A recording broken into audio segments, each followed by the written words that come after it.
Penyihir Jenius. Bab 116. Laporan pemeriksaan Sherman diserahkan dengan cepat. Setelah meninjaunya, Sunan cukup puas. Pelatihan seorang ksatria bukanlah sesuatu yang dapat dilakukan dalam semalam. Meskipun ada buah darah naga, sebagian besar digunakan untuk memasok para siswa pasukan dan pangkalan wilayah bersinar.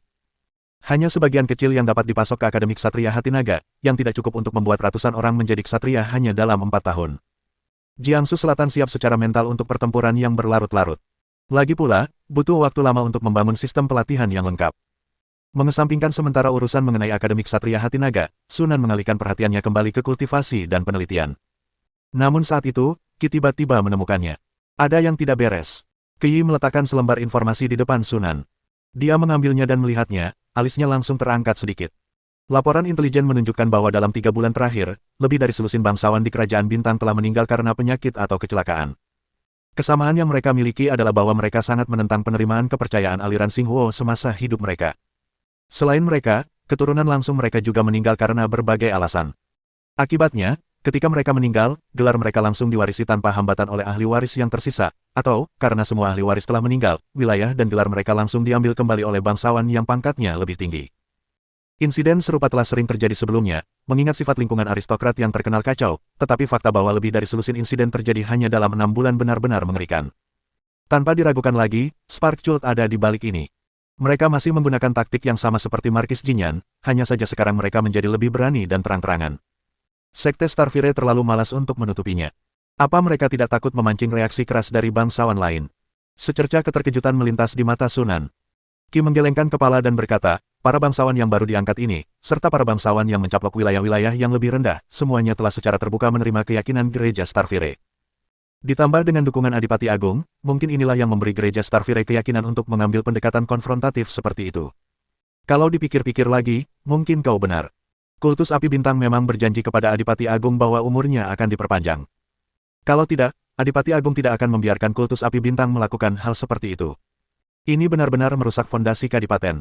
Kultus Spark tidak terdiri dari orang-orang baik hati. Jiangsu Selatan telah menyadari hal ini sejak lama. Dia sama sekali tidak terkejut bahwa Gereja Spark menggunakan kekerasan untuk menyebarkan ajarannya. Yang mengejutkan adalah mengapa Starfire Cult begitu terburu-buru. Mereka bisa saja mengambil pendekatan yang lebih lembut dan lebih bijaksana daripada taktik ini, yang mungkin akan memancing reaksi keras dari banyak bangsawan. Setelah merenung sejenak tanpa mencapai kesimpulan, Sunan menggelengkan kepalanya, tidak lagi merasa terganggu, dan malah bertanya. Apa yang sedang Anda rencanakan? Qi menggertakkan gigi dan berkata dengan suara berat, aku tidak akan berkompromi dengan pembunuh ayahku, aku juga tidak akan duduk diam dan menunggu kematian. Karena Adipati Agung bertekad untuk membantu Kultus Api Bintang, maka aku akan membalikkan kekacauan ini dan membiarkan Kadipaten memiliki penguasa baru. Jika ada orang lain di sini dan mendengar apa yang dikatakan Qi, kemungkinan besar mereka akan mengubah ekspresinya. Namun Sunan tetap tenang, seolah-olah dia menduga Qi akan mengucapkan kata-kata itu. Faktanya, dia sangat menyadari bahwa kekuatan wilayah cemerlang telah berkembang pesat dalam beberapa tahun terakhir. Sejauh pengetahuannya, resimen kavaleri Blackrock telah berjumlah lebih dari 1.000 orang, mencapai jumlah yang mengerikan yakni 1.300. Ingatlah bahwa ini adalah resimen kavaleri yang seluruhnya terdiri dari para ksatria, yang tunggangannya bahkan merupakan boneka setingkat ksatria. Hanya satu legiun ini yang memiliki kekuatan untuk menaklukkan provinsi manapun. Belum lagi legiun Golem. Yang lain mungkin masih belum tahu, tetapi kenyataannya, kekuatan wilayah bersinar sudah menjadi yang terkuat di antara 7 provinsi Kerajaan Langit Berbintang. Mereka memiliki kekuatan untuk menggulingkan kerajaan itu. Yang lebih penting lagi, ada keberadaan Jiangsu Selatan. Inilah sumber keyakinan terbesar Qi dalam menghadapi Kerajaan Bintang. Qi sangat yakin bahwa selama Sunan ada di sana, Flash tidak akan terkalahkan. Sekalipun mereka tidak dapat menggulingkan Kerajaan Bintang, mereka dapat dengan mudah menjadi hegemon dengan mengukir wilayah mereka sendiri. Apa yang dikatakan Markis Menara Putih? Tanya Sunan. Saya sudah berbicara dengannya, dan dia mendukung ide saya, kata Qi dengan sungguh-sungguh. Sunan mengangguk penuh pengertian. Markis White Tower telah menikah dengan keluarga Qi, menjadikan mereka ayah mertua dan menantu laki-laki, jadi tidak mengherankan jika mereka bergabung. Tentu saja hubungan ini bukanlah alasan utama.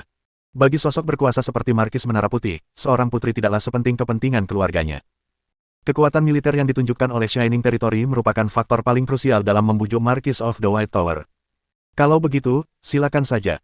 Setelah menerima janji Sunan, wajah Qi berseri-seri, dan dia langsung menjadi jauh lebih energik.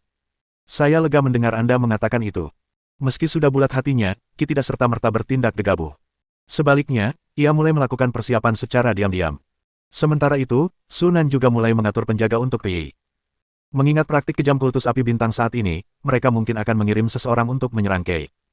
Karena dia tidak bisa selalu berada di sisi Kei, solusi terbaik adalah menempatkan penjaga yang cukup untuk Kei. Dengan urat mineral yang menyediakan aliran keuntungan yang stabil, Sunan saat itu punya banyak uang dan segera memberi Kei dua macan tutul batu hitam legendaris untuk dijaga di sisinya setiap saat. Selain itu, 3 golem baja, 20 laba-laba bermata dua, dan ratusan golem batu ditempatkan di rumah bangsawan untuk membentuk jaringan pertahanan yang ketat dengan penjaga asli, untuk memastikan tidak ada celah. Dengan susunan seperti itu, bahkan seorang ksatria legendaris dari cincin ketiga tidak akan mampu menyusup secara diam-diam. Selain itu, mengingat kekuatan K hampir mendekati kekuatan ksatria legendaris, pada dasarnya tidak perlu ada masalah yang perlu dikhawatirkan. Sedangkan untuk bagian dasarnya, tidak ada lagi yang perlu dikhawatirkan. Ada lebih dari 20 golem baja dan golem batu elit di dalamnya. Bahkan murid penyihir tingkat 3 seperti Heb pun akan berada dalam masalah besar. Waktu telah memasuki bulan guntur, April. Setelah setengah tahun pembangunan, Ghost Lake City tampaknya sudah terbiasa dengan masa ketika para penyihir menjadi penguasa. Segala sesuatunya teratur sempurna. Pria berwajah singa yang telah menandatangani kontrak jiwa dengan Sunan, termasuk Carolina, semuanya berperilaku baik dan tidak terlibat dalam aktivitas curang apapun. Lingkungan keras di dunia bawah tanah telah menciptakan hukum rimba yang gelap di mana yang kuat memangsa yang lemah. Kebanyakan makhluk cerdas yang hidup di sini mengikuti prinsip menghormati yang kuat dan meyakini bahwa yang kuat adalah yang benar, dan karena itu secara umum cenderung mengagumi yang kuat. Setelah menyaksikan secara langsung produksi harian berbagai golem di pabrik boneka dan menyadari kekuatan Sunan, Carolina menjadi semakin hormat dan secara bertahap menerima identitasnya dari lubuk hatinya. Namun, bagi tokoh jahat seperti dia, begitu mereka sungguh-sungguh berjanji setia, efisiensi mereka dalam menyelesaikan sesuatu sangatlah tinggi. Tema utamanya adalah melakukan apapun untuk mendapatkan apa yang diperintahkan sang guru. Pada pertengahan bulan guntur, Carolina telah mengumpulkan semua bahan yang dibutuhkan untuk membuat inti rune sihir. Bagus sekali. Melihat tumpukan logam langka yang rapat di meja kerja, Sunan mengangguk puas dan, tidak seperti biasanya, memuji Carolina. Wajah Carolina berseri-seri karena gembira, tetapi kemudian ia tiba-tiba teringat sesuatu dan berkata, "Tuan, jejak-jejak hantu telah ditemukan di dekat tambang No. 3. Orang-orang itu pasti datang untuk memata-matai tambang. Juga, jejak-jejak vampir telah ditemukan di tambang No. 2. Jika mereka datang lagi, jangan bersikap sopan, bunuh saja mereka." Sunan melambaikan tangannya dan berkata, "Kekuatan gabungan kedua negara kota, Matu dan Osen, tidak jauh lebih kuat dari kota Yuhu. Sunan mampu menaklukkan kota Yuhu sebelumnya, belum lagi kekuatannya saat ini yang telah meningkat pesat. Kalau saja tidak karena urat-urat mineral di sekitar kota Yuhu belum dikembangkan sepenuhnya, yang membuatnya sibuk, dan juga karena Matu dan Osen terlalu jauh untuk diserang dengan mudah, dia pasti sudah menaklukkan kedua negara kota itu sejak lama. Sekarang mereka sengaja mencoba mengganggu orang, Sunan tentu saja tidak akan menahan diri. Dalam dunia bawah yang penuh persaingan ketat, Anda harus melawan balik dengan sengit saat diprovokasi, atau Anda hanya akan dipandang rendah oleh lawan-lawan Anda." "Ya, Guru." Sambil melambaikan tangan agar Carolina pergi, Sunan mengalihkan perhatiannya kembali ke materi di depannya. Dia mengulurkan tangan dan mengusap meja kerja, dan bahan logam di atasnya langsung meleleh menjadi bola logam cair yang melayang di depan Sunan. Dengan pengalaman dari terakhir kali, Sunan jauh lebih mahir kali ini, dan berhasil menyempurnakan inti rune sihir kedua hanya dalam waktu 1 hari. Sunan kemudian mengeluarkan inti rune sihir pertama dari tubuhnya dan memasukkan 2 inti rune sihir ke dalam Rubik's Cube untuk mensintesisnya. Tak lama kemudian, inti rune sihir baru pun diproduksi. Sebut saja inti rune sihir level 2. Nama pada antarmuka sintesis masih Magic Rune Core, tetapi untuk memudahkan pembedaan, Sunan langsung menambahkan awalan. Inti rune sihir level 2 tidak terlihat jauh berbeda. Setelah memeriksanya sebentar, Sunan mengintegrasikan inti rune sihir ke dalam tubuhnya dan kemudian pergi ke ruang pelatihan mantra untuk mengujinya. Subjek yang diuji tetaplah golem besi. Pertama adalah kekuatan serangan. Dengan kekuatan penuhnya yang dilepaskan, badai paku logam yang terbentuk dari inti rune sihir menghancurkan golem baja hingga hancur hanya dalam 10 detik. Jika Sunan tidak berhenti tepat waktu, golem baja itu akan hancur. Tidak buruk, kekuatan serangannya meningkat setidaknya lebih dari 2 kali lipat. Jika kita memiliki kekuatan ini saat berhadapan dengan golem adamantin, itu akan cukup untuk menghancurkannya hanya dalam waktu setengah menit. Kedua, ada kemampuan bertahan. Jika dikonversi ke pertahanan, jumlahnya sekitar 3.200 hingga 3.500, yang jauh melebihi pertahanan cincin perlindungan tertinggi. Sunan memperkirakan bahwa hampir mustahil bagi lawan yang levelnya di bawah penyihir formal untuk menembus pertahanan sekuat itu secara instan, dengan syarat energi mentalnya tidak habis. Yang mengejutkan Sunan, peningkatan konsumsi energi mental inti rune sihir dapat diabaikan. Meskipun konsumsinya tidak berkurang, namun tetap merupakan peningkatan signifikan dibandingkan dengan serangan dan pertahanan yang meningkat secara eksponensial. Jika tidak, jika konsumsi energi mental juga berlipat ganda, maka inti rune sihir hampir akan menjadi item sihir yang dapat diisi ulang 1 kali seperti cincin malapetaka. Itu pasti akan sangat mengurangi kepraktisannya. Untungnya, skenario terburuk tidak terjadi. Setelah membangun cincin bintang ke-12, kekuatan mental Sunan meningkat pesat. Kini, dengan kekuatan penuh, ia dapat menggunakan inti rune sihir selama 3 menit. Sekalipun pertarungannya sengit, 2 menit sudah lebih dari cukup. Dengan kekuatan inti rune sihir yang ditingkatkan, 2 menit sudah cukup bagi Sunan untuk mengalahkan ksatria legendaris cincin ketiga. Ini membuat kartu truf kita semakin kuat. Sunan sangat gembira. Dengan kubus sintetis, inti rune ajaib pada dasarnya memiliki potensi pertumbuhan tak terbatas. Akan tetapi, hal ini bergantung pada kondisi fisik dan mentalnya yang memadai. Saat Sunan menyatu dengan inti rune sihir level 2, dia sudah merasakan ketegangan yang signifikan pada tubuh dan pikirannya. Jelas, saat ini dia tidak dapat menyatu dengan inti rune sihir ketiga. Untungnya, mengumpulkan bahan untuk menyempurnakan inti rune sihir ketiga juga membutuhkan waktu. Selama periode ini, teruslah perkuat fisik dan jiwamu hingga mencapai standar fusi. Sunan kemudian memeriksa cincin spasial lagi. Sekarang, kartu trufnya, selain inti rune sihir, mencakup benda-benda magis dan permata rune tingkat tinggi. Soal benda-benda magis, karena sekarang sudah punya lebih banyak uang, Sunan baru-baru ini menciptakan 6 cincin malapetaka lagi dan memasukkannya ke dalam cincin spasialnya. Semuanya telah ditingkatkan hingga maksimum, sehingga totalnya menjadi 10 dengan cincin malapetaka sebelumnya. Dengan cara ini, setelah keempat di tangan kiri habis dalam pertempuran, penggantinya dapat segera dikeluarkan dari cincin spasial. Strategi utamanya adalah membanjiri lawan dengan uang. Hal yang sama berlaku untuk cincin perlindungan tertinggi. Saya mengumpulkan 10 di antaranya untuk disimpan sebagai pengganti selama masa perang, untuk berjaga-jaga. Mengenai permata rune bermutu tinggi, seiring meningkatnya kekuatan mental Sunan, jumlah permata yang disintesis meningkat menjadi 26, dan kekuatannya juga meningkat. Saat ini dia memiliki 20 permata rune bermutu tinggi di cincin spasialnya. Jika digunakan secara penuh, itu akan cukup untuk mengalahkan ksatria legendaris cincin ketiga.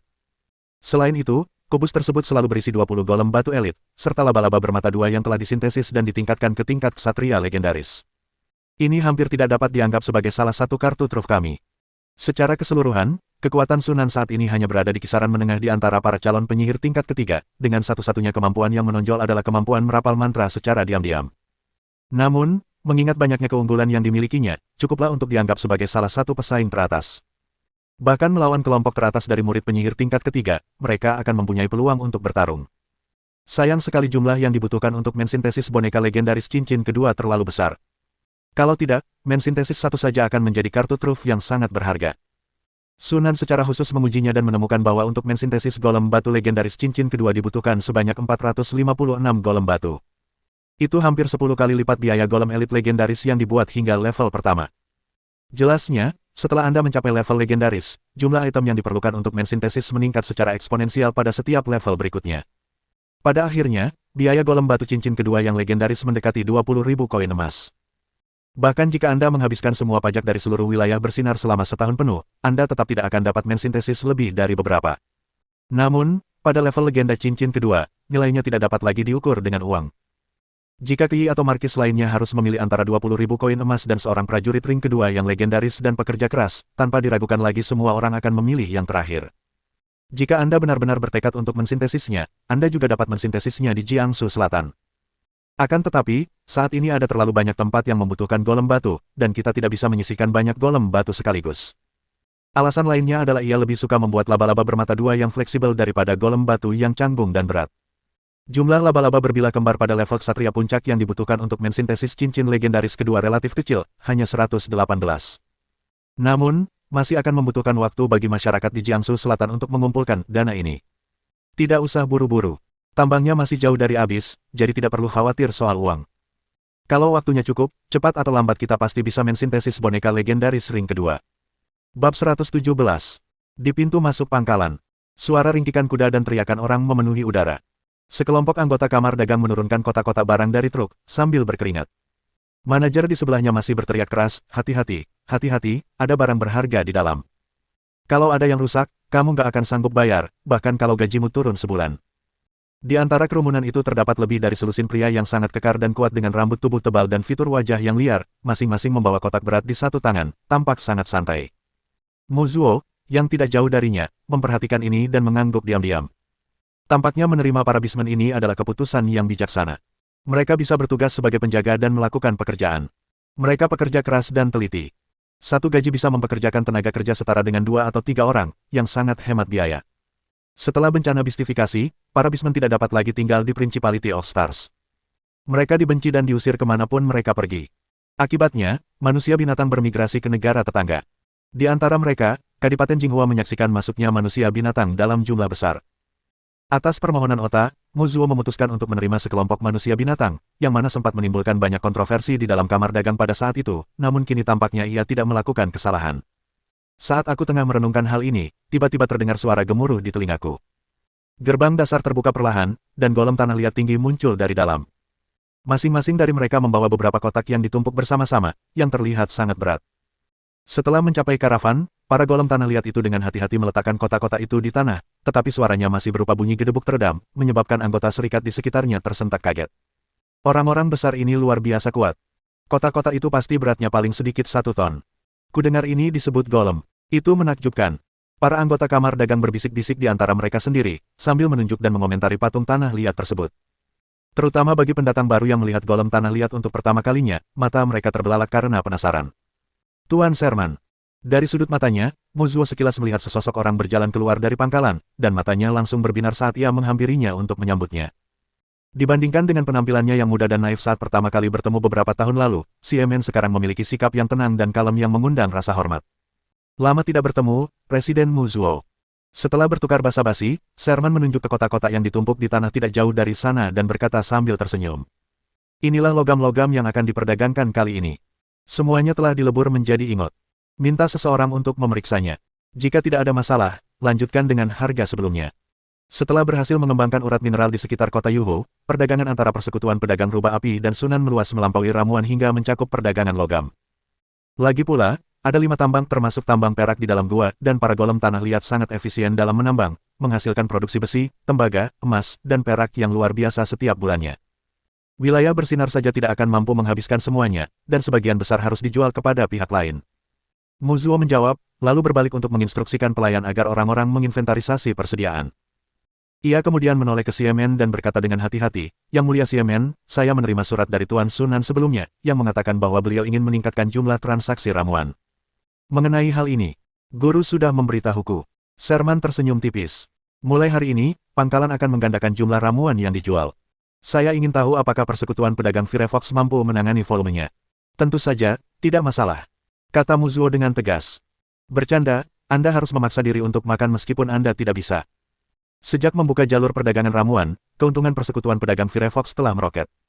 Ramuan yang dijual di pangkalan tersebut sangat populer di Kadipaten Vitex dan persediaannya terbatas. Firefox Merchant Guild, yang memonopoli perdagangan ini, tentu saja meraup untung besar. Dalam situasi seperti ini, Muzuo tentu tidak akan membiarkan orang lain mendapat bagian dari keuntungan.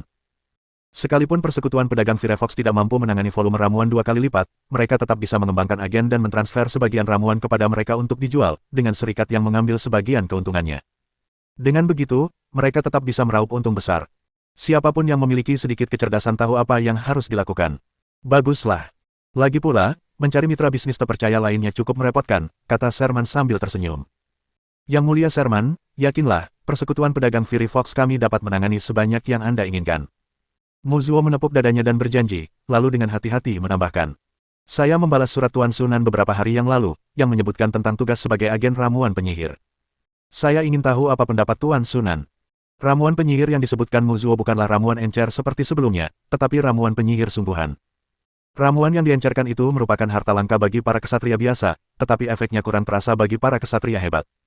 Hanya ramuan penyihir asli dan murni yang dapat menarik minat Grand Knight, sehingga dia dapat mengembangkan orang-orang ini menjadi basis pelanggan dan meningkatkan keuntungan. Sherman tersenyum dan berkata, guru berkata bahwa dia dapat menyetujui permintaan Presiden Muzuo untuk memberikan sejumlah ramuan peringkat 0 kepada persekutuan pedagang rubah api setiap bulan, tetapi ada 2 syarat. Muzuo bersemangat dan cepat berkata, silakan bicara. Hal pertama yang perlu diperhatikan adalah ramuan tingkat 0 yang dipasok ke persekutuan pedagang rubah api ini tidak boleh masuk ke Kerajaan Bintang. Setelah ramuan kami ditemukan di Kerajaan Bintang, agensi untuk ramuan tingkat 0 akan ditutup, apapun alasannya. Muzuo ragu sejenak, lalu mengangguk setuju, tidak masalah. Sebagai Presiden Kamar Dagang Besar dengan koneksi di banyak negara, ia selalu memperhatikan situasi di berbagai negara. Mereka juga menyadari hubungan yang rumit antara wilayah cemerlang dan keluarga Kerajaan Bintang. Dalam waktu dekat, perang mungkin akan pecah antara kedua belah pihak, dan dapat dimengerti bahwa Shining Territory tidak ingin membantu musuh saat ini. Permintaan Sherman tidak sulit dipenuhi. Yang dibutuhkan hanya kontrol ketat atas mitra dagang. Bagaimanapun, perdagangan ramuan penyihir awalnya ditujukan untuk klien kelas atas, jadi jumlah orangnya tidak akan terlalu banyak. Dengan sedikit usaha, hal itu masih bisa dicapai. Syarat kedua adalah untuk semua transaksi yang melibatkan ramuan tingkat 0, kami hanya akan menerima pembayaran dalam bentuk permata dengan nilai yang sama. Muzuo terkejut, tetapi segera menyadari apa yang terjadi dan setuju tanpa mengucapkan sepatah kata pun. Walaupun saya agak bingung kenapa harus membayar dengan batu permata, tapi syarat ini tentu lebih sederhana dari sebelumnya, jadi tidak perlu menolak. Kalau begitu, senang sekali bisa bekerja sama, Ketua Muzuo. Kami akan mengirimkan ramuan tingkat 0 gelombang pertama pada transaksi berikutnya. Terima kasih atas kerja keras Anda, Yang Mulia Sherman. Setelah tujuan utamanya tercapai, Muzuo sangat bersemangat. Sambil berjabat tangan dengan Sherman, ia diam-diam menyerahkan sekantong kecil permata. Sherman meliriknya, tidak menolak, tersenyum dan mengambilnya. Pangkalan tersebut saat ini sedang memproduksi berbagai golem secara massal, dan terjadi kekurangan permata yang parah untuk membuat inti jiwa. Kalau tidak, guru itu tidak akan mengusulkan pembayaran dengan permata. Kantung kecil permata ini cukup baginya untuk membuat selusin inti jiwa dan memperoleh sejumlah poin kontribusi. 2 jam kemudian, kedua pihak menyelesaikan serah terima barang. Setelah menyaksikan karavan berangkat, Sherman memerintahkan golem tanah liat untuk memindahkan barang-barang kembali ke gudang sebelum meninggalkan pangkalan dan menuju ke kebun tanaman No. 4. Kebun tanaman ajaib No. 4 baru dibuka 3 bulan lalu. Hari ini adalah hari pertama tanaman ajaibnya matang. Dia akan mengumpulkannya dan membawanya kembali ke markas. Karena semakin banyak siswa yang belajar membuat ramuan tingkat 0, permintaan pangkalan akan berbagai bahan dasar juga meningkat. Mengingat hal ini, guru tersebut membuka 2 kebun tanaman ajaib baru. Yang satu berada di dekat Simmering City, dan yang satu lagi konon berada di dunia bawah tanah.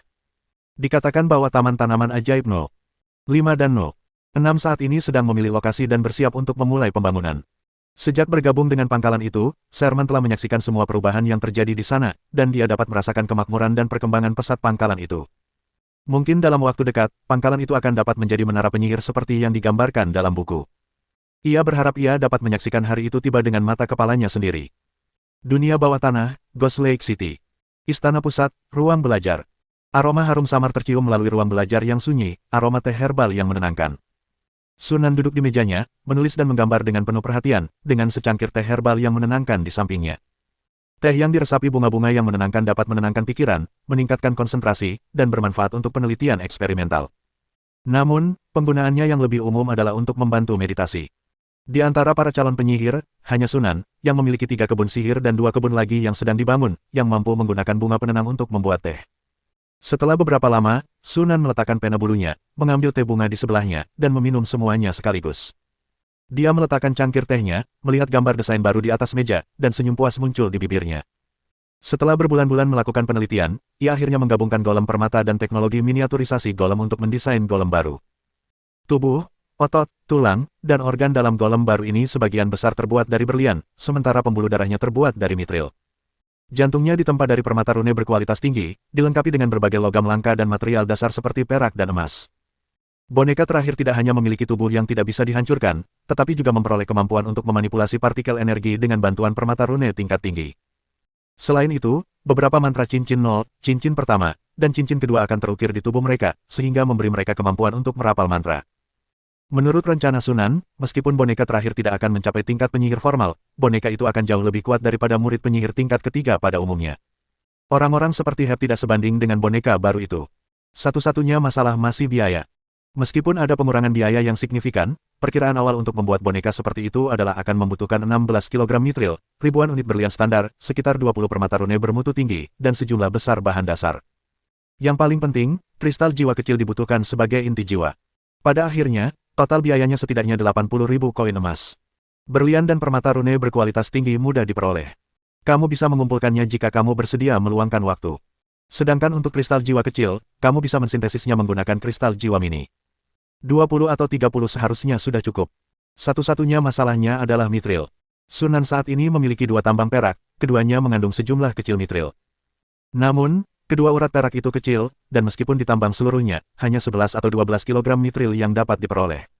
Sisanya harus dia kumpulkan. Sunan telah mengumumkan niatnya untuk memperoleh mitril pada pertemuan di kabin di hutan lebat, tetapi dia memperkirakan efeknya tidak akan terlalu baik. Lagi pula, mitril merupakan material yang sangat berharga sehingga hanya sedikit calon penyihir yang bersedia memperdagangkannya. Jika kita bisa menemukan 1 atau 2 urat perak lagi, meski kecil, kita bisa membuat mitril yang cukup. Sunan mendesah pelan dan mengambil daftar di sampingnya.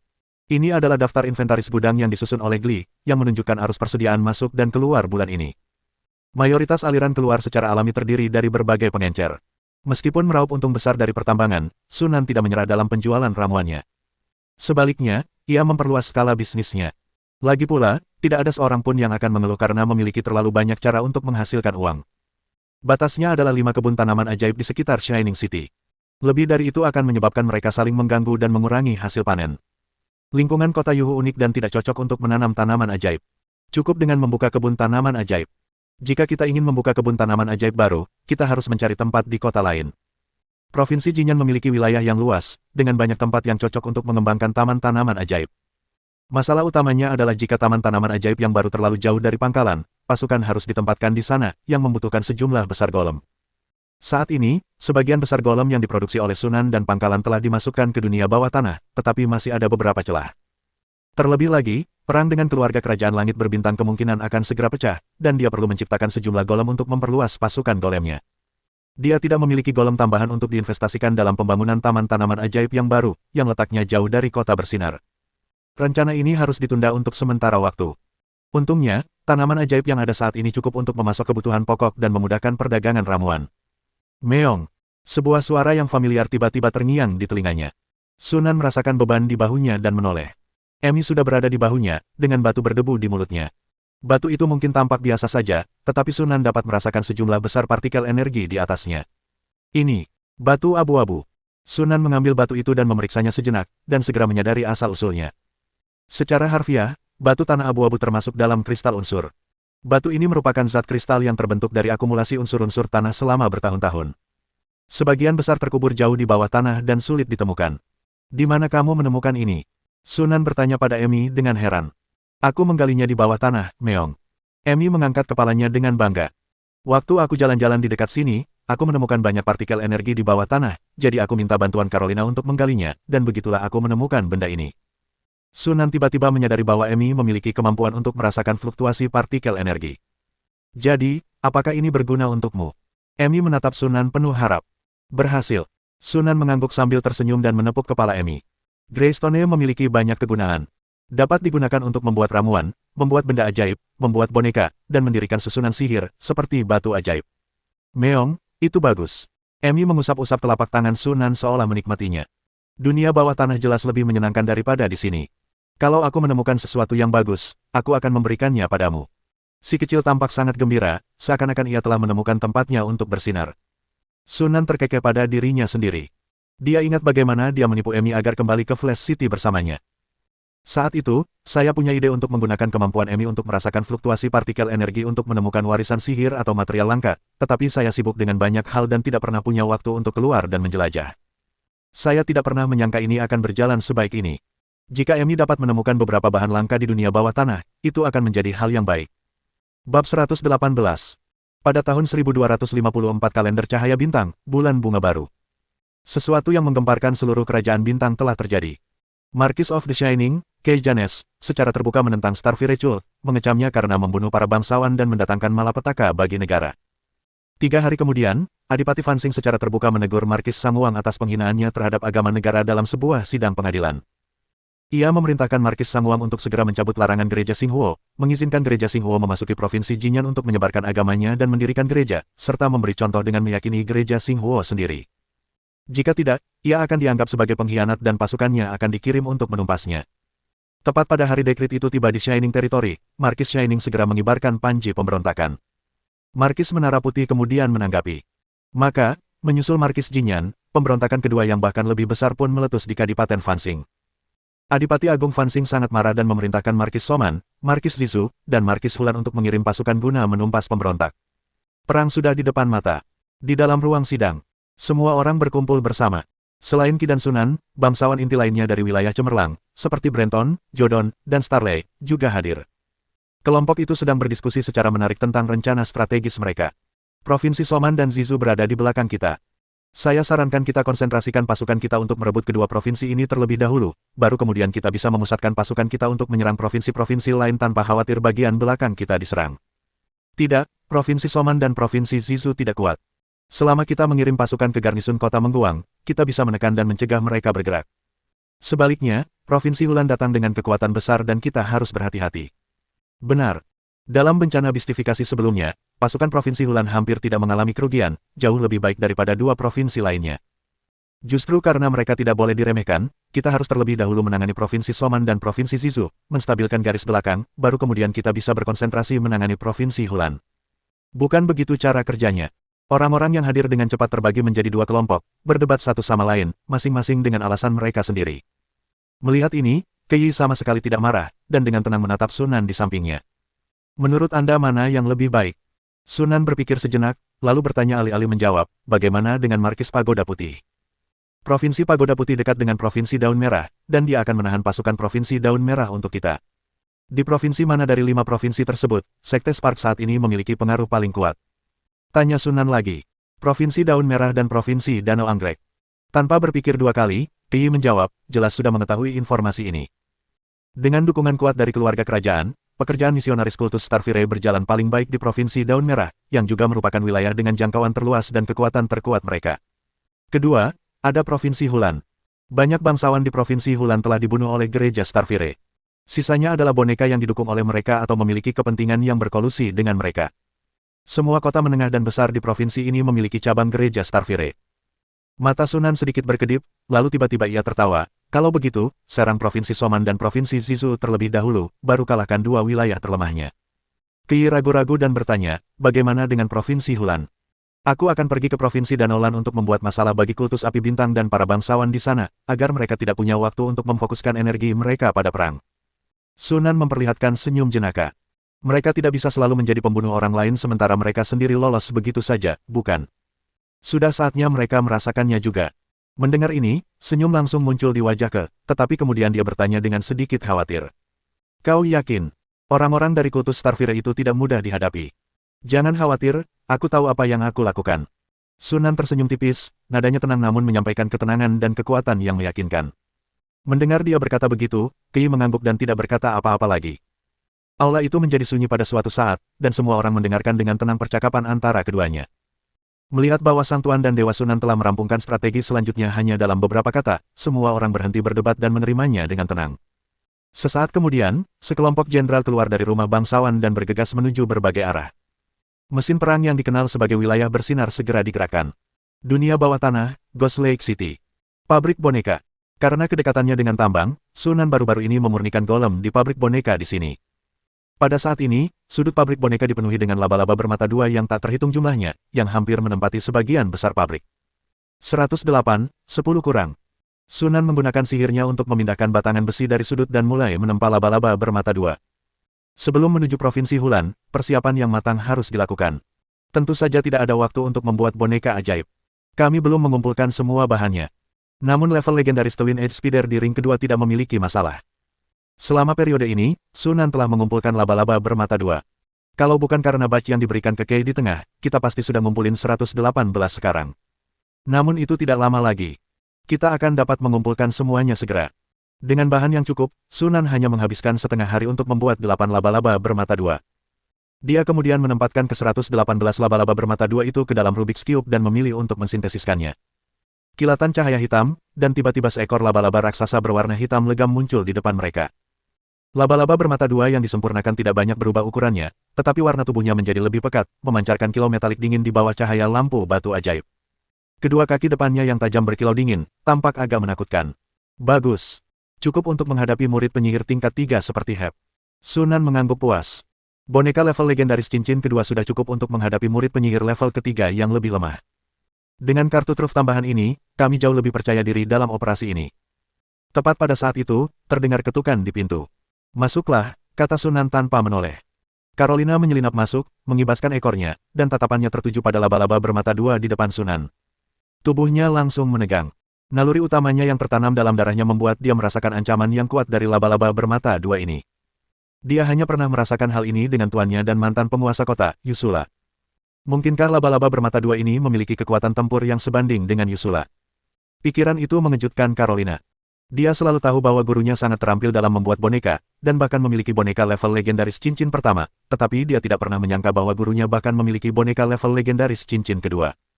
Jika ini bisa diproduksi massal, apalagi Matu dan Olsen, menguasai seluruh dunia bawah bukanlah mimpi. Ada apa? Melihat Carolina hanya menatap kosong ke arah laba-laba bermata dua tanpa mengucapkan sepatah kata pun setelah masuk, Sunan sedikit mengernyit. Carolina tersadar dari lamunannya, cepat membungkuk, dan menatap Sunan dengan rasa kagum yang semakin meningkat. Tuan, Janda Merah dan Adipati Hitam telah mengirim utusan yang ingin bertemu dengan Anda. Sunan mengangkat alisnya, apa yang mereka inginkan? Sepertinya mereka ingin berbicara denganmu tentang menggabungkan kekuatan untuk menghadapi Kasam. Bergabung. Sunan tampak tengah berpikir keras. Sepertinya Red Widow dan Black Duke sudah tahu tentang pergantian kepemilikan Dark Lake City.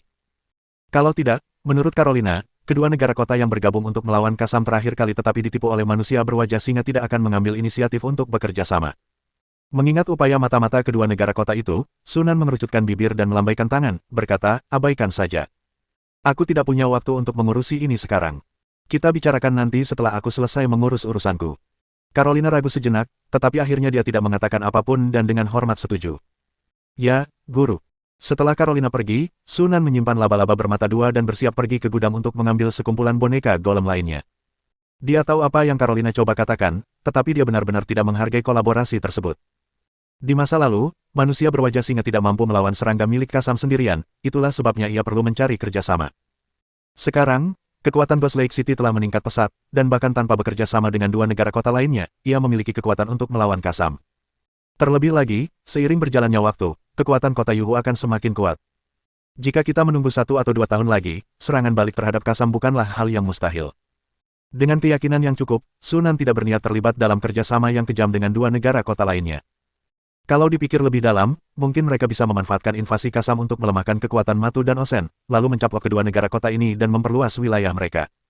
Tujuan Sunan tidak pernah terbatas hanya pada satu sudut dunia bawah tanah kota Yuhu. Namun, semua ini masih sekadar konsep saat ini, dan semuanya tergantung pada situasi di pihak Kasam. Mari kita hadapi kultus Starfire terlebih dahulu. Setelah meninggalkan gudang, Sunan kembali ke tanah, mengulurkan tangan dan memberi isyarat, dan naga tersembunyi diam-diam muncul di sampingnya. Dia melompat ke punggung naga tersembunyi dan dengan santai merapal mantra cahaya padanya. Sang naga tersembunyi meraung pelan dan menyerang maju dengan keempat kakinya. Carolina sedikit mengernyit saat dia keluar dari bengkel. Dia samar-samar tahu bahwa perang akan segera pecah di permukaan. Pergerakan terkini boneka golem juga secara tidak langsung mengonfirmasi informasi ini.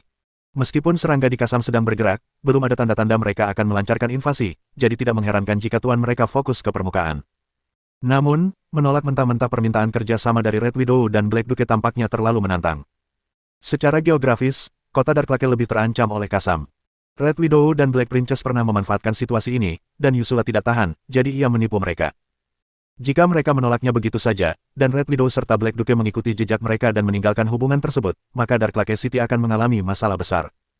Namun, meskipun memikirkan hal ini, Carolina tidak berani mempertanyakan keputusan tuannya. Ketika dia memasuki ruang sidang, wajah cantiknya kembali tenang, tidak menunjukkan tanda-tanda emosi. Dua orang sedang duduk di aula. Di sebelah kanan adalah seorang wanita dengan wajah yang sangat cantik, matanya berwarna merah darah, dan kulitnya sangat pucat sehingga tidak memiliki warna apapun. Dia mengenakan jubah hitam dan memiliki sikap yang agak dingin. Ini adalah utusan dari Matu, seorang vampir. Di sebelah kiri adalah makhluk humanoid dengan kepala tengkorak, tubuhnya terbungkus potongan daging yang keriput, dan kulitnya berwarna abu-abu kebiruan yang aneh. Tangannya memiliki sepasang cakar yang tajam, dan api biru yang menakutkan berkelap-kelip di rongga matanya yang kosong. Namun, yang lebih menarik perhatian adalah bola api hitam di atas kepalanya, yang mengelilingi kepalanya seperti korona matahari. Itu jelas api, tetapi tidak panas sama sekali. Sebaliknya, ia memancarkan aura dingin. Ini adalah utusan dari Orson, seorang hantu. Maaf, tuan-tuan, Tuan Guru sedang sibuk dan tidak bisa menemui Anda. Silakan datang lagi lain kali. Carolina langsung ke pokok permasalahan begitu dia memasuki aula. Mendengar ini, wajah vampir perempuan dari Matu langsung muram. Sambil menahan rasa tidak puasnya, ia berkata, kau bercanda, Carolina. Aku sendiri yang pergi jauh-jauh ke kota Dark Lake, dan kau mencoba membodohiku dengan alasan yang absurd seperti itu. Apa kau pikir kami, para Matu, mudah diganggu? Carolina berkata dengan tenang, bukan begitu maksudku, tapi Tuan memang sangat sibuk. Mungkin kau bisa tinggal di sini sebentar, dan Tuan bisa menemuimu setelah selesai bekerja. Tunggu, berapa lama? Wajah vampir perempuan itu menggelap. Carolina, kami tidak mempermasalahkan kejadian terakhirmu, dan kami bahkan datang jauh-jauh ke sini untuk membahas kerjasama. Kami sudah sangat tulus, dan beginikah caramu menanggapi ketulusan kami? Carolina tetap tidak tergerak, itu adalah sesuatu yang dilakukan Eusura, itu tidak ada hubungannya dengan tuanku. Vampir wanita itu sangat marah dan hendak berbicara lagi ketika dia diganggu oleh utusan iblis mayat Olsen. Sepertinya kota Yuhu tidak tulus dalam bekerja sama.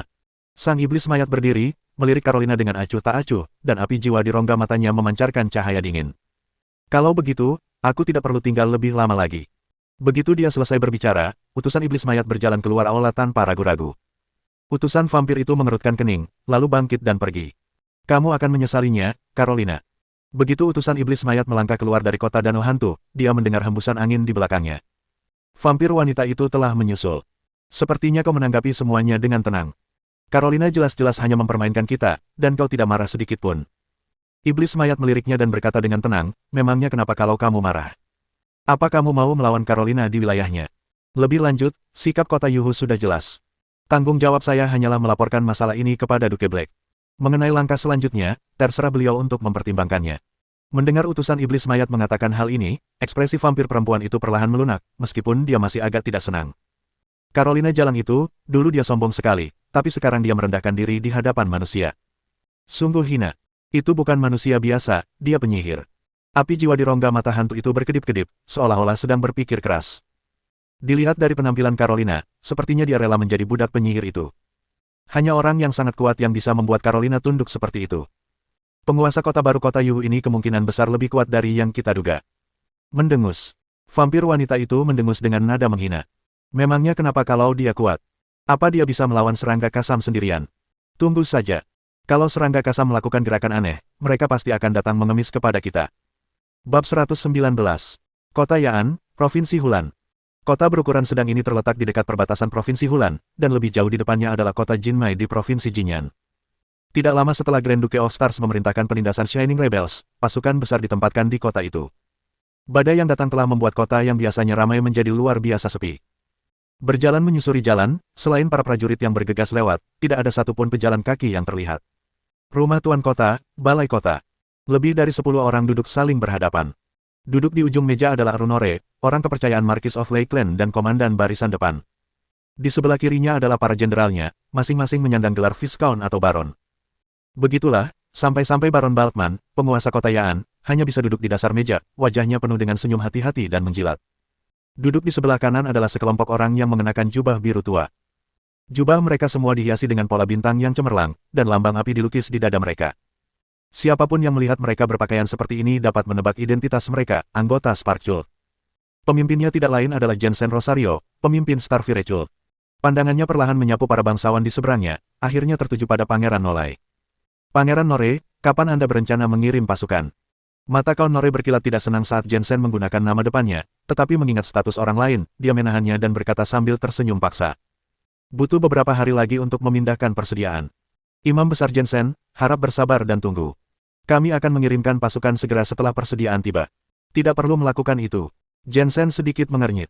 Setahu saya, wilayah Flash tampaknya telah memfokuskan kekuatan utamanya di kota Mengguang. Dilihat dari rencana mereka jelas bersiap untuk memusatkan pasukan mereka untuk menaklukkan Provinsi Soman dan Provinsi Zizu terlebih dahulu. Jumlah pasukan yang ditempatkan di kota Jinmai tidak banyak. Meskipun saya tidak mengerti urusan militer, saya tahu ini adalah kesempatan yang baik. Jika kita mengirim pasukan sekarang, kita bisa menaklukkan kota Jinmai dalam beberapa hari. Pengurangan pasokan sedikit saja tidak akan memengaruhi situasi secara keseluruhan. Bukan begitu cara kerjanya.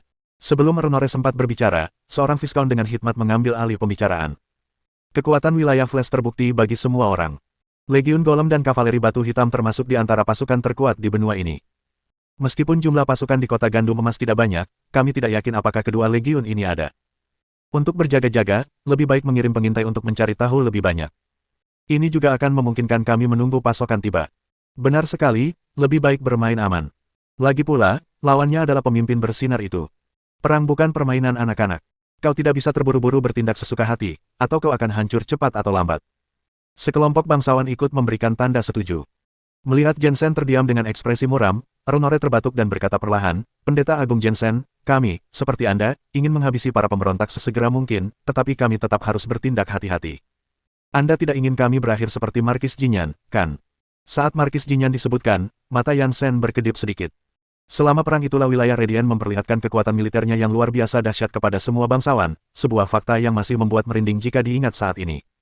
Mengambil napas dalam-dalam, Yansen menenangkan kegelisahannya, dan ekspresinya kembali tenang. Akulah yang melampaui batas. Urusan perang memang seharusnya diserahkan kepada komandan veteran seperti Arunore. Aku pernah mendengar reputasimu yang gemilang di medan perang saat itu. Kaunore melambaikan tangannya sambil tersenyum, Imam Besar Jensen terlalu baik. Itu semua sudah berlalu. Ia terdiam, senyumnya sedikit memudar, raut wajahnya berubah serius. Urusan penjaga harus ditangani oleh Imam Besar Jensen. Kau seharusnya sudah mendengar tentang kekalahan telak Count Storm saat itu. Jika Sunan sampai menyusup ke barisan kita, konsekuensinya tak terbayangkan. Nama Sunan tampaknya memiliki semacam keajaiban, menyebabkan para bangsawan yang hadir menjadi sangat khidmat. Mereka yang familiar dengan prestasi masa lalu Shining Territory tahu betul seberapa besar peran yang dimainkan Sunan dan betapa misterius dan berkuasanya dia sendiri. Jika Sunan cukup dekat, mereka tidak akan yakin bisa menghentikannya. Jika semua komandannya musnah sebelum perang dimulai, maka tidak ada gunanya melanjutkan perang. Semuanya, harap tenang. Bibir Jensen sedikit melengkung, dan senyum percaya diri mengembang di wajahnya. Aku sudah menyiapkan cukup tenaga. Kalau Sunan benar-benar datang, aku akan memastikan dia tidak pergi hidup-hidup. Perkataan Jensen yang menggema membuat ekspresi para bangsawan menjadi jauh lebih tenang. Tatapan Kaunore menyapu para pemuja Starfire yang duduk di sebelah kanannya. Melihat mereka tampak percaya diri atau tenang, ia merasa sedikit lega. Kalau begitu aku serahkan pada Imam Besar Jensen. Sebelum kata-katanya selesai, suara ledakan keras tiba-tiba terdengar dari luar. Suaranya agak jauh, seolah-olah berasal dari tempat yang sangat jauh, dan suaranya sedalam dan memekakkan telinga seperti guntur. Suara apa itu? Apa yang telah terjadi? Di mana para penjaga? Periksa mereka. Keributan yang tiba-tiba di saat yang sensitif seperti itu menyebabkan keributan di antara para bangsawan yang hadir. Diam! Kaunore berteriak dalam-dalam, dengan cepat membungkam semua orang. Seseorang, pergi dan lihat apa yang terjadi. Ya, Yang Mulia. Tak lama kemudian, seorang penjaga menerima perintah itu dan pergi. Tak lama kemudian, penjaga itu berlari kembali, memasuki aula, berlutut dengan satu kaki, dan melaporkan. Yang Mulia, sejumlah besar monster batu tiba-tiba muncul di kamp militer, membunuh dan melukai banyak prajurit. Viscount Brel memimpin pasukannya untuk menumpas monster-monster itu. Selain itu, sejumlah besar monster batu yang sama telah muncul di gerbang kota dan bertarung dengan para penjaga. Monster batu. Kelompok itu saling memandang dengan bingung. Jensen segera menyadari apa yang terjadi dan berkata dengan suara berat. Itu adalah golem batu, boneka yang diciptakan oleh seorang penyihir. Sunan ada di sini. Semua orang terkejut, bahkan banyak bangsawan yang berdiri secara naluriah. Imam Besar Jensen. Earl Norrie menatap Jensen dengan ekspresi serius. Yang terakhir menggelengkan kepalanya sedikit, Kaun Norrie, misiku adalah melindungimu, jadi aku tidak bisa meninggalkanmu begitu saja. Mereka hanyalah golem batu, dan pasukan di dalam dan luar kota sudah cukup untuk menghadapi mereka. Bagaimana jika Sunan juga bergerak? Kata seorang bangsawan. Yansen tersenyum dingin, bukankah itu lebih baik? Kita bisa mengerahkan pasukan besar untuk mengepung dan membunuhnya. Sekuat apapun dia, bisakah dia menahan 1000 pasukan? Semua orang menganggap itu masuk akal dan tidak mengatakan apa-apa lagi. Sejujurnya, mereka juga tidak ingin anggota Sparkcult meninggalkan pihak mereka. Lebih baik kehilangan beberapa prajurit biasa daripada menempatkan diri Anda dalam bahaya. Tepat pada saat itu, seorang pria tua di sebelah Jensen tiba-tiba angkat bicara. Seseorang telah menyusup. Orang tua itu mengulurkan telapak tangannya, dan di telapak tangannya terdapat seekor kumbang emas, sayapnya mengepak cepat dan mengeluarkan suara mendengung. Mendengar ini, Jensen membuka buku di tangannya tanpa ragu, dengan lembut meletakkan telapak tangannya di halaman-halaman, dan menggumamkan sesuatu pada dirinya sendiri. Detik berikutnya, gelombang tak kasat mata tiba-tiba menyebar, menyapu semua orang di aula tanpa halangan apapun, tetapi ketika melewati ambang pintu, gelombang itu seolah menghantam sesuatu dan menjadi terdistorsi. Rasanya seperti ada tirai tak kasat mata yang tiba-tiba terangkat, dan sesosok muncul entah dari mana di pintu masuk aula. Jiangsu Selatan, itu benar-benar kamu. Saat mengenali pendatang baru itu, Yansen menyipitkan matanya sedikit, kilatan cahaya dingin melewatinya. Apakah ini Sunan? Semua orang menatap dengan mata terbelalak ke arah pemuda di pintu, ekspresi mereka dipenuhi dengan keterkejutan dan ketidakpastian. Meskipun mereka telah lama mendengar bahwa Sunan adalah adik dari Marquis of Flesh dan baru berusia 20-an, melihat wajahnya yang sangat muda masih membuat semua orang merasa agak bingung. Penyihir legendaris, sangat misterius dan kuat itu ternyata hanyalah seorang pemuda yang lembut dan halus. Mengabaikan tatapan orang banyak, tatapan Sunan menyapu dengan penuh minat pada buku di tangan Yansen dan kumbang emas di telapak tangan lelaki tua itu. Apakah ini yang dimaksud Redeart, benda yang dimiliki kultus Starfire, yang diduga sebagai artefak dewa? Sebuah buku yang dapat mematahkan efek tembus pandang dalam skala besar. Kumbang yang dapat merasakan aura jiwa atau fluktuasi partikel energi. Namun, efek ini jauh lebih rendah daripada artefak dewa sejati, dan bahkan lebih rendah daripada artefak suci tingkat rendah. Paling banter, ini bisa dianggap sebagai benda suci. Artefak dewa merupakan benda yang ditempa oleh para dewa sendiri. Benda-benda suci merupakan benda yang dibuat oleh orang yang beriman dan dikaruniai rahmat ilahi oleh para dewa. Benda-benda suci merupakan benda yang diciptakan oleh umat beriman, diletakkan di depan patung dewa, dan secara bertahap dipenuhi jejak rahmat ilahi melalui doa yang dipanjatkan umat beriman selama bertahun-tahun. Perbedaan daya antara item dengan mutu yang berbeda sangat besar. Kalau saja kedua pemuja di depannya itu benar-benar memegang artefak dewa, Sunan pasti sudah berbalik dan pergi tanpa mengucapkan sepatah kata pun. Jika itu adalah artefak suci, maka dia juga harus mempertimbangkan apakah akan mundur. Namun jika itu sekadar benda suci, maka dengan begitu banyak kartu truf yang dimilikinya, ia dapat dengan mudah bertarung terlebih dahulu. Lebih jauh lagi, sekarang setelah para dewa menghilang, keaslian benda-benda suci milik Starfire Cult ini tetap dipertanyakan. Sekarang kamu sudah di sini, kamu tidak akan pergi. Melihat Sunan mengabaikannya, Yan Shen diam-diam merasa kesal dan mengedipkan mata pada temannya. Kelompok pemuja Xinghuo menghunus senjata mereka dan menyebar dalam bentuk setengah lingkaran untuk mengepung Sunan. Tanpa terkecuali, orang-orang ini semuanya memancarkan aura pertempuran yang memukau. Selain itu, ada 4 orang lainnya, termasuk Jensen, yang tubuhnya dipenuhi kekuatan unsur. Melihat ini, Sunan tidak dapat menahan senyum geli. 4 ksatria legendaris dan 12 ksatria agung, sungguh pertunjukan yang megah. Melihat ekspresi Sunan, Yan Shen sedikit mengernyit, tetapi segera mengendurkan alisnya. Mereka mempelajari kinerja masa lalu Sunan dan membuat perhitungan rinci tentang kekuatannya sebelum akhirnya mengirimkan susunan pemain ini. 4 ksatria legendaris, 12 ksatria agung, dan relik suci di tangan mereka lebih dari cukup untuk menghadapi murid penyihir tingkat ketiga. Dengan mengingat hal itu, Jensen tidak lagi ragu-ragu dan bertindak tegas. Dalam sekejap, gelombang tak terlihat menyebar, menyapu seluruh aula. Sunan tiba-tiba merasakan sesuatu yang kabur di depan matanya, dan ketika dia sadar kembali, dia mendapati dirinya berada di langit berbintang yang luas. Ribuan bintang tersebar di sekelilingnya, dan bima sakti yang cemerlang membentang di atas langit, luar biasa megahnya tak tertandingi. Ruang semi-dimensi. Sunan mengangkat sebelah alisnya dan mencoba merasakannya, hanya untuk menyadari bahwa dia telah kehilangan kontak sepenuhnya dengan naga tersembunyi di luar. Situasi ini hanya terjadi ketika tuan dan peliharaan berada di bidang atau ruang dimensi yang berbeda. Bunuh dia! Dengan teriakan pelan dari Jensen, sekelompok pemuja Starfire menyerbu ke depan sambil mengacungkan pedang panjang mereka. Sunan tidak menghindar maupun menghindar, dan melepaskan rudal ajaib yang telah disiapkannya sebelumnya. Yang mengejutkannya, ketujuh rudal mantra itu berhasil menembus tubuh para pemuja Starfire, seolah-olah tubuh mereka tidak ada di ruang ini. Tetapi kemudian, senjata mereka semua mengenai Sunan, namun dihalangi oleh medan gaya tak terlihat di sekelilingnya. Tidak ada gunanya. Ini adalah kekuatan yang dianugerahkan kepada orang-orang beriman oleh Dewa Bintang yang agung. Kalian tidak bisa menyakiti kami di sini. Jensen mencibir, wajahnya penuh percaya diri. Penyihir tidaklah istimewa. Mereka tidak sebanding dengan relik suci. Itu hanya ketidakberwujudan sementara, mengapa membuatnya terdengar begitu mistis? Sunan menggelengkan kepalanya tanpa bisa berkata apa-apa. Apakah dia semacam murid penyihir yang naif? Yang disebut etherealization serupa dengan kemampuan naga tersembunyi untuk beralih antara realitas dan ilusi, mengubah tubuh dan semua benda di dalamnya menjadi keadaan ethereal, sehingga menjadi kebal terhadap semua serangan fisik. Akan tetapi, dalam keadaan halusnya, ia tidak dapat menyerang musuh. Fakta bahwa kelompok pemuja Starfire di depannya dapat menyerangnya menunjukkan bahwa mereka tidak terus-menerus dalam bentuk hantu, tetapi hanya mengubah tubuh mereka menjadi bentuk hantu pada saat mereka diserang, sehingga terhindar dari serangan tersebut. Yaitu, virtualisasi sementara. Sunan menduga bahwa ini mungkin merupakan kemampuan yang dimiliki ruang semi-dimensi ini. Selain itu, dia jelas bisa merasakan kekuatan fisik dan mentalnya perlahan terkuras, yang berarti ruang semi-dimensi ini juga memiliki efek menyerap energi musuh. Tapi hanya itu saja. Orang awam mungkin terkejut dan panik dengan metode Spark Jolt. Namun di mata Sunan, itu hanya permainan anak-anak.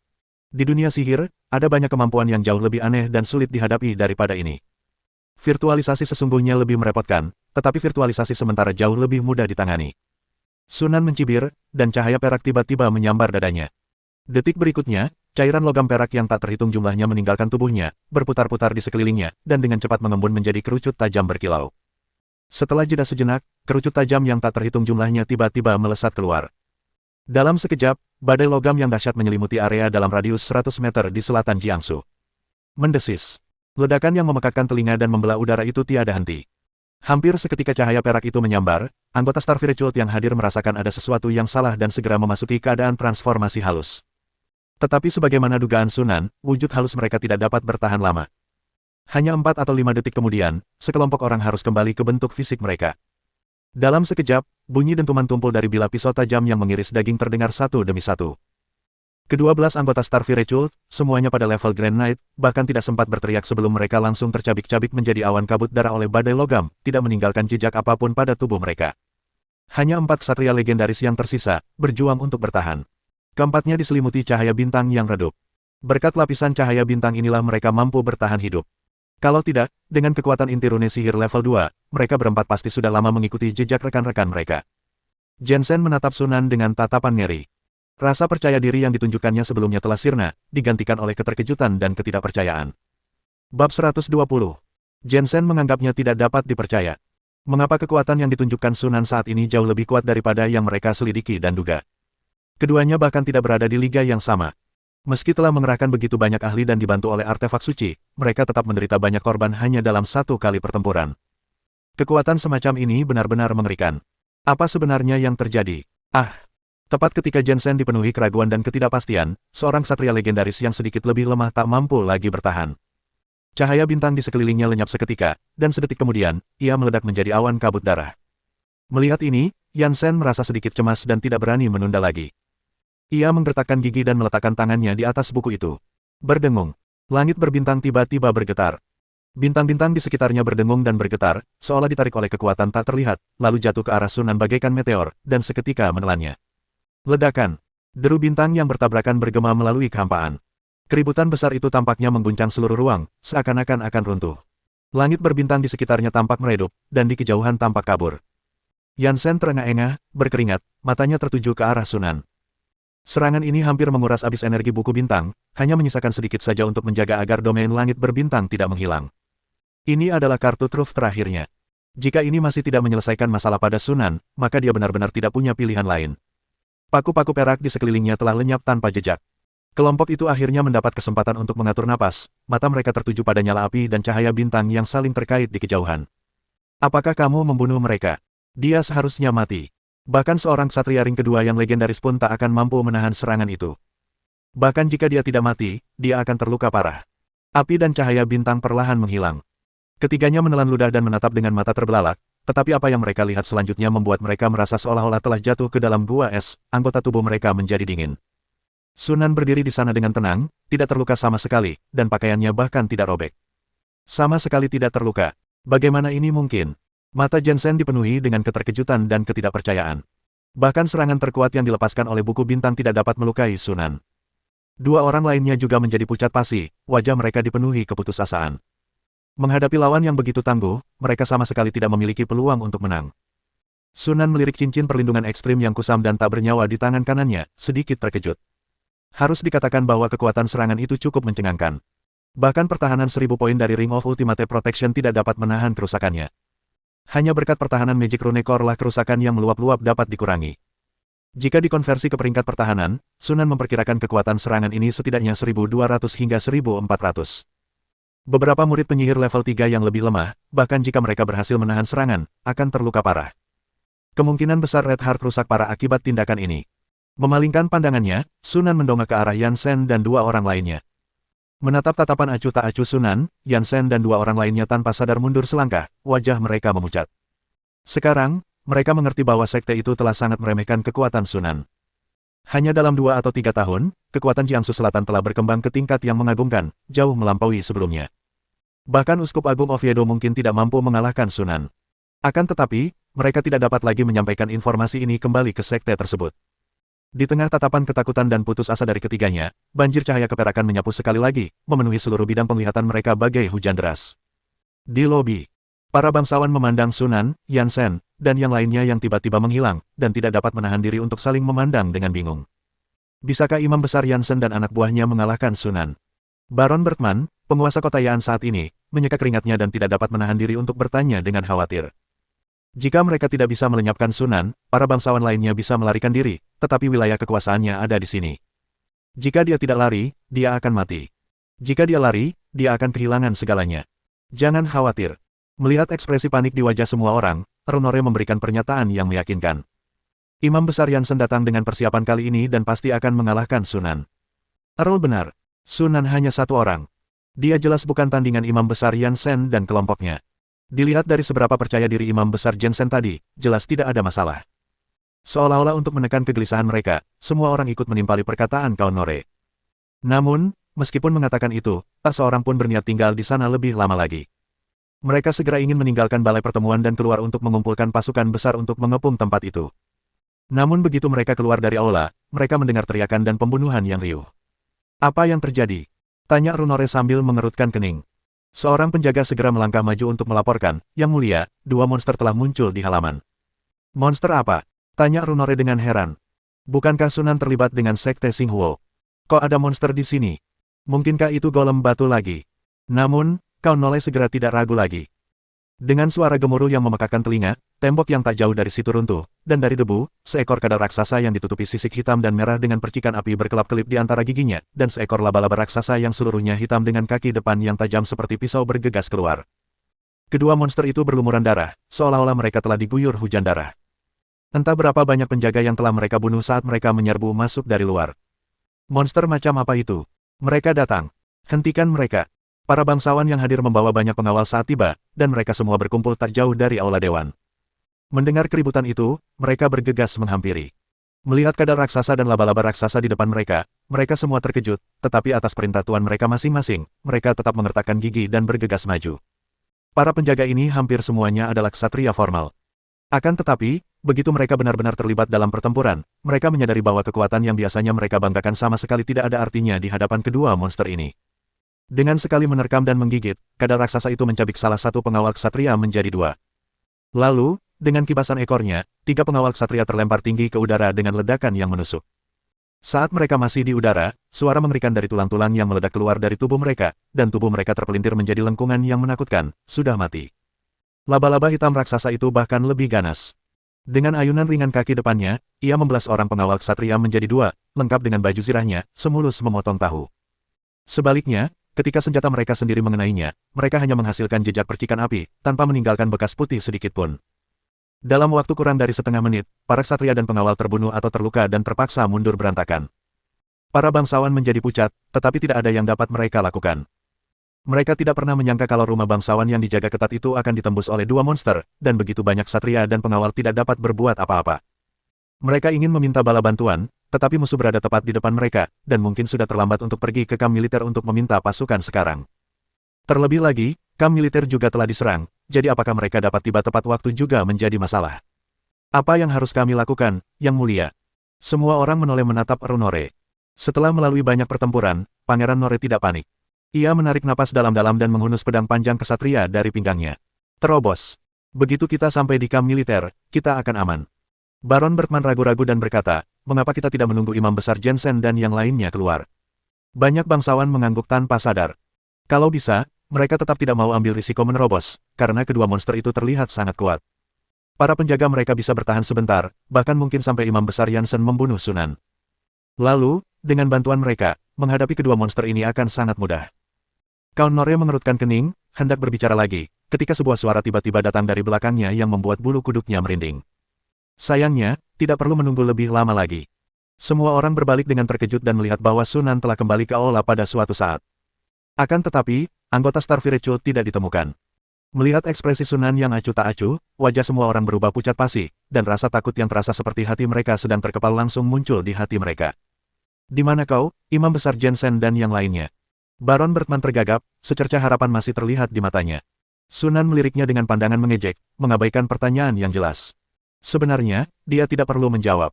Melihat Sunan muncul di sini, sementara anggota Starfirecho lainnya tidak terlihat, para bangsawan yang hadir sudah menebak hasilnya, dan wajah mereka menunjukkan ekspresi ngeri.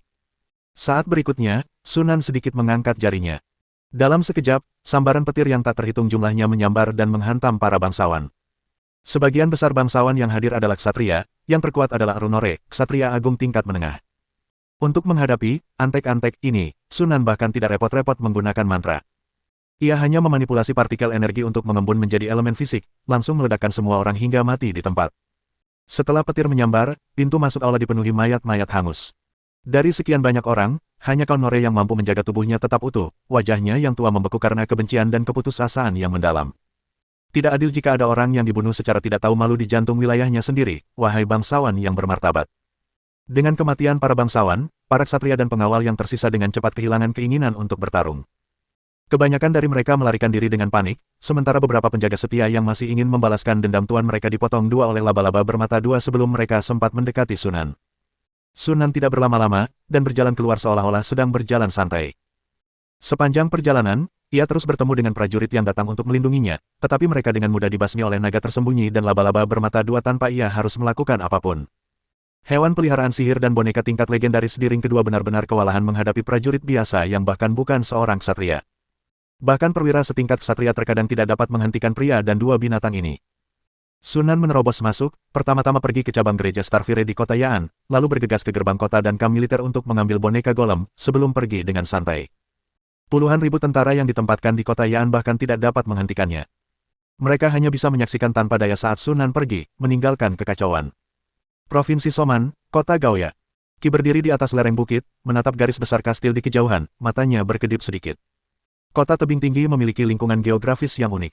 Kota ini merupakan kastil yang dibangun di lereng gunung, dengan tebing curam di belakangnya, setinggi 5 atau 600 meter. Permukaan tebingnya halus dan datar, bahkan para ksatria pun tak mampu memanjatnya. Kastil ini diapit oleh hutan lebat di kedua sisi, dengan hanya jalan setapak menuju bagian depan yang dapat diakses oleh pejalan kaki. Dapat digambarkan sebagai mudah dipertahankan dan sulit diserang. Jika memungkinkan, Qi tidak akan mau menggigit lebih dari kacang yang sulit dipecahkan ini. Namun, kota Gaoya kebetulan menghalangi jalan untuk maju ke Provinsi Soman. Jika kota Gaoya tidak direbut terlebih dahulu, dan pasukan kota Gaoya menusuk kita dari belakang dan memutus pasokan logistik kita saat perang sedang gencar-gencarnya, konsekuensinya tak terbayangkan. Di sisi lain, Provinsi Soman sebagian besar berupa perbukitan. Setelah kota tebing tinggi direbut, kedalaman strategis resimen kavaleri batu hitam pasti akan meluas secara signifikan, cukup untuk memisahkan kota-kota di Provinsi Soman dan mengalahkannya satu persatu. Dapat dikatakan bahwa selama kota Gaoya direbut, perang akan setengah berhasil. Ini juga sebabnya dia secara pribadi memimpin pasukannya ke sini. Dia tidak bisa menganggap enteng pertempuran ini. Dewasa.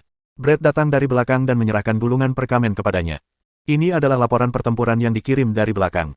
Qi mengambil bungkusan itu, membukanya, dan seketika ekspresi gembira muncul di wajahnya. Seperti yang diharapkan dari Sunan, tindakannya tidak pernah mengecewakan. Melihat ekspresi penasaran Brenton, Qi tersenyum dan melemparkan laporan pertempuran itu. Lihat sendiri. Brenton membukanya dan senyum terkejut muncul di wajahnya. Sebanyak 23 bangsawan, termasuk Renore, Viscount Surik, Viscount Duby, dan Baron Bermande, tewas dalam pertempuran. Imam besar Jensen dari gereja Starfire juga terbunuh, dan cabang gereja di kota Yaan hancur menjadi reruntuhan. Tentara garda depan Provinsi Hulan telah menderita kerugian besar, dengan perkiraan awal menunjukkan jumlah korban tewas tidak kurang dari 2.000. Itu menakjubkan.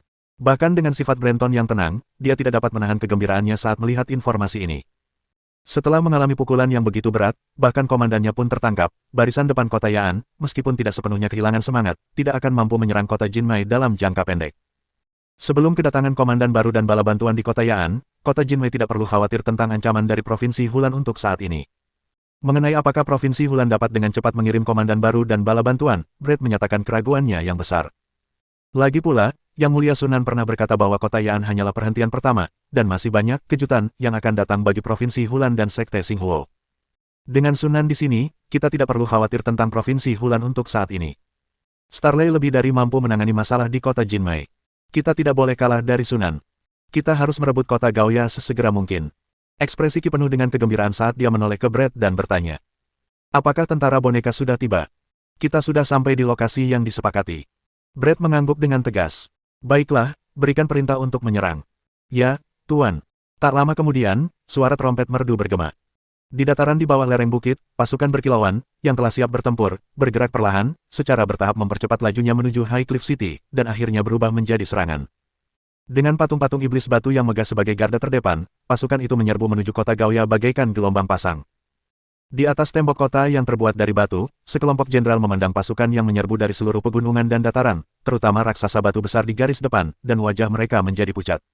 Ini pasukan golem dari wilayah bersinar. Bisakah prajurit kita mengalahkan monster ini? Kudengar semua golem ini punya kekuatan tempur setingkat ksatria. Melihat musuh belum benar-benar menyerang, tetapi moral mereka akan anjlok, Lord Wilkin, penguasa High Cliff, segera menyela percakapan anak buahnya dengan keras. Apa paniknya? Medan di sini sempit dan curam, sehingga mustahil bagi pasukan musuh untuk bermanuver secara efektif. Di sisi lain, kita punya banyak pasukan. Selama kita bekerja sama, musuh tidak akan punya peluang untuk merebut kota Gaoya. Saya sudah meminta bala bantuan dari Earl.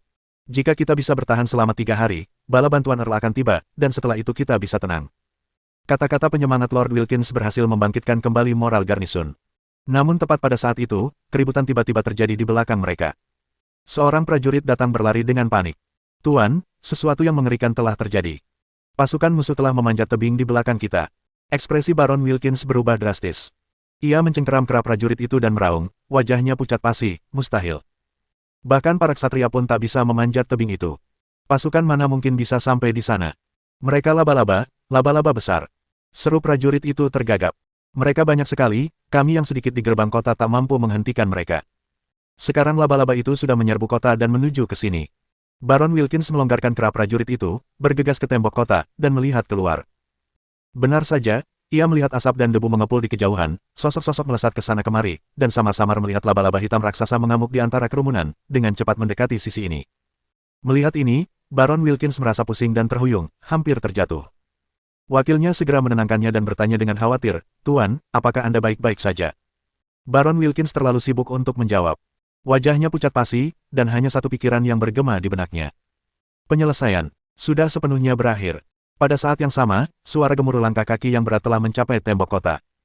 Golem batu yang menjulang tinggi itu menabrak tembok kota bagaikan tank yang menyerbu. Ledakan bersambung.